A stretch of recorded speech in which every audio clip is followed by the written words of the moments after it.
અતિ ભારે વરસાદ થવાને લીધે થયેલ નુકસાનીનું યોગ્ય રીતે સર્વે કરાવી તાત્કાલિક સંપૂર્ણ વળતર ચૂકવવા માંગ.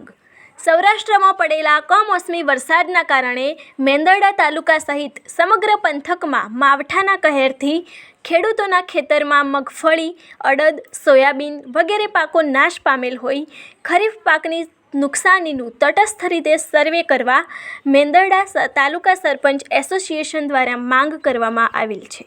ત્યારે આજે સરપંચ એસોસિએશનના ઉપપ્રમુખ જેડી ખાવડોની આગેવાની હેઠળ સરપંચ દ્વારા માંગ કરાઈ છે કે ગત તારીખ 15 સપ્ટેમ્બર 2025ના રોજ પડેલ વરસાદથી જે ખેડૂતોને નુકસાની થયેલ છે તેમના ખેતરમાં મગફળી, અડદ, સોયાબીન વગેરે પાકોને ખૂબ મોટા પ્રમાણમાં નુકસાન થવા પામેલ છે.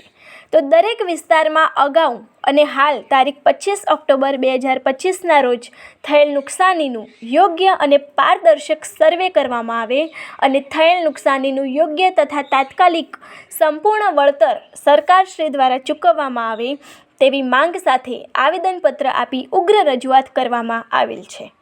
મેંદરડા તાલુકા સરપંચ એસોસિએશન દ્વારા આજે પ્રાંત અધિકારી, મામલતદાર કચેરી, ટીડીઓ, જિલ્લા ખેતી વિકાસ, વિસ્તરણ અધિકારી સહિતની કચેરીઓમાં લેખિત આવેદનપત્ર પાઠવી ઉગ્ર રજૂઆત કરવામાં આવેલી છે.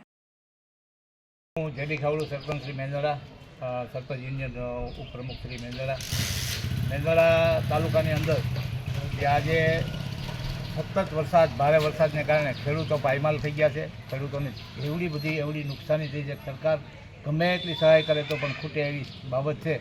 તો સરકારશ્રીને આપના માધ્યમથી મારી વિનંતી છે કે જે અત્યારે હાલ સર્વે ચાલુ છે, જે પાછળ હોય એને જ સહાય આપી, એ સર્વે ખરેખર સદંતર જૂઠો સર્વે છે.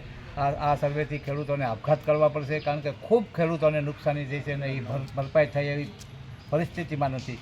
તો અમે મેંદરડા સરપંચ યુનિયન દ્વારા મામલતદારશ્રી, પ્રાંત સાહેબશ્રી અને તાલુકા વિકાસ અધિકારીશ્રીને આવેદન આપ્યું છે. જો અમારી માંગ છે એ તાત્કાલિક અસરથી સરપંચશ્રીને વિનંતી કહેવામાં આવે છે કે સ્વીકારવામાં આવે અને તમામ ખેડૂતોને સહાય મળે તેવી વિચારણા કરી અને સરકારે પુનર્વિચાર કરીને તમામ ખેડૂતોને તેના પાક ધિરાણની સહાય મળી જાય અને બને તો ખરેખર એના જે દેવા છે એ પણ સરકાર માફ કરી દે તો કંઈ ખોટું નથી. આવી અમારી માંગ છે અને આ માંગ સ્વીકારવામાં નહીં આવે તો તાલુકાભરના સરપંચો તમામ ખેડૂતોને લઈ અને રોડ ઉપર આવી અને સરકારશ્રીને ઉગ્ર રજૂઆત કરવા અને અમે નેમ લીધી છે.